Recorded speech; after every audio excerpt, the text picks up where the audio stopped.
রাহুল অরুণোদয় বন্দ্যোপাধ্যায়ের এইভাবে মৃত্যু কেউ মেনে নিতে পারছেন না। প্রত্যেকের সঙ্গে আমরা যখন কথা বলছি সবাই স্মৃতিচারণা করছেন আর বারবার একটা কথাই বলছেন যে এভাবে চলে যেতে হলো রাহুল অরুণোদয় বন্দ্যোপাধ্যায়কে। আচ্ছা, রাহুল অরুণোদয় বন্দ্যোপাধ্যায়ের বাড়ির সামনে থেকে আমাদের প্রতিনিধি অনির্বাণ বিশ্বাস এই মুহূর্তে রয়েছেন। অনির্বাণ, দেখো, একদমই রাহুল অরুণোদয় বন্দ্যোপাধ্যায় তার বাড়িতে কিন্তু ইতিমধ্যে ইন্ডাস্ট্রির বিভিন্ন মানুষ তারা কিন্তু আসতে শুরু করেছেন। যারা রাহুলের সঙ্গে কাজ করেছেন অথবা রাহুলের সঙ্গে কাজ করেননি অভিনেতার সাথে, তারাও কিন্তু আসছেন এবং ভিড় জমাচ্ছেন। বিজয়গড়ের এই যে বাড়ি তুমি দেখতে পাচ্ছ, এই বাড়িরই কিন্তু দোতলায় রাহুলের মা থাকেন এবং তিনি কিন্তু যেমন কিছুক্ষণ আগে বিদীপ্তাদি তিনি বেরিয়ে আসলেন এবং হচ্ছে বিদীপ্তা, এবং তিনি কিন্তু জানালেন যে মা কাকিমা কিন্তু কথা বলার মতো পরিস্থিতিতে নেই এবং গোটা বিষয়টি তিনি কিন্তু জানতে পেরেছেন 6:30 নাগাদ। কিন্তু কী ঘটনা ঘটেছে সেই বিষয়টি নিয়ে কিন্তু এখনও ধোঁয়াশা রয়েছে। স্বাভাবিকভাবে দেখতেই পাচ্ছ যে প্রচুর মানুষ কিন্তু এসছেন। রাজ্যের মন্ত্রী বর্তমানে তিনি কিন্তু ভোটে লড়ছেন, অরূপ বিশ্বাস, তিনিও কিন্তু এসছেন এবং তার যেটা বক্তব্য যে মুখ্যমন্ত্রী খবর পেয়ে তিনি কিন্তু তাকে আসতে বলেছেন এখানে। এবং এই মুহূর্তে তুমি দেখতে পাচ্ছ যে তার যে অনুরাগীরা রয়েছেন তারা যেমন ভিড় করছেন এবং বিভিন্ন জায়গা থেকে প্রচুর মানুষ তারা কিন্তু আসতে শুরু করেছেন বিজয়গড়ে রাহুলের বাড়িতে। আমরা যেমনটা জানতে পারছি যে প্রিয়াঙ্কা তিনিও এসেছিলেন বাড়িতে, কিছুক্ষণ আগেই তিনি কিন্তু চলে গিয়েছেন এবং একের পর এক ইন্ডাস্ট্রির মানুষ তারা আসছেন, এসে কিন্তু কথা বলছেন, পরিবারের পাশে দাঁড়ানোর চেষ্টা করছেন। কিন্তু যে ঘটনা ঘটেছে সেই ঘটনার পিছনে কী ঠিক ঘটেছে সেই বিষয়টি এখনও স্পষ্ট নয়।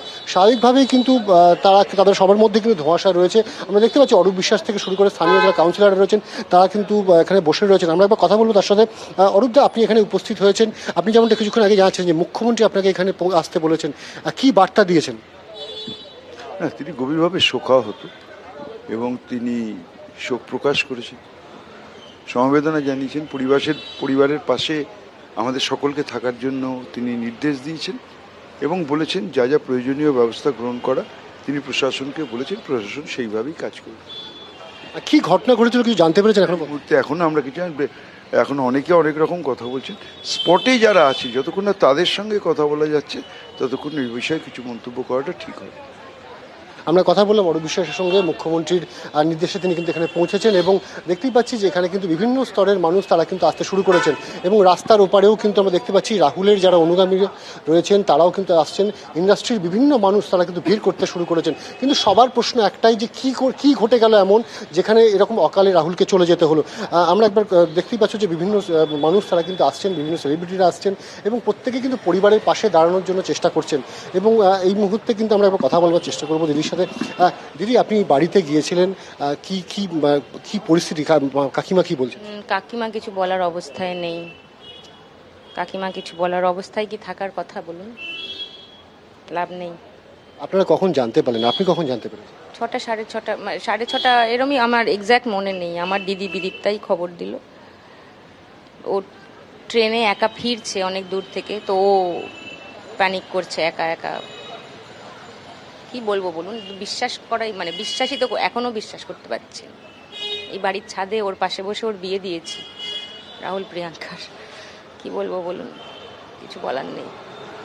ভাষা হারিয়ে ফেলছেন সুদীপ্তাদি এবং তার পরিষ্কার বক্তব্য যে তার যে স্মৃতি রাহুলের সঙ্গে এবং এই যে বাড়ি, সেই বাড়ির কিন্তু একেবারে ছাদে রাহুল প্রিয়াঙ্কার যে বিয়ে হয়েছিল সেই বিয়েতে কিন্তু নিজে উপস্থিত ছিলেন। স্বাভাবিকভাবে এরকম ইন্ডাস্ট্রি কিন্তু বিভিন্ন মানুষ তারা কিন্তু আসতে শুরু করেছেন, কিন্তু ঠিক কী ঘটনা ঘটেছে সেটা নিয়ে কিন্তু এখনও ধোঁয়াশা রয়ে গিয়েছে। বিভিন্ন সূত্র থেকে বিভিন্ন রকম খবর ভেসে আসছে।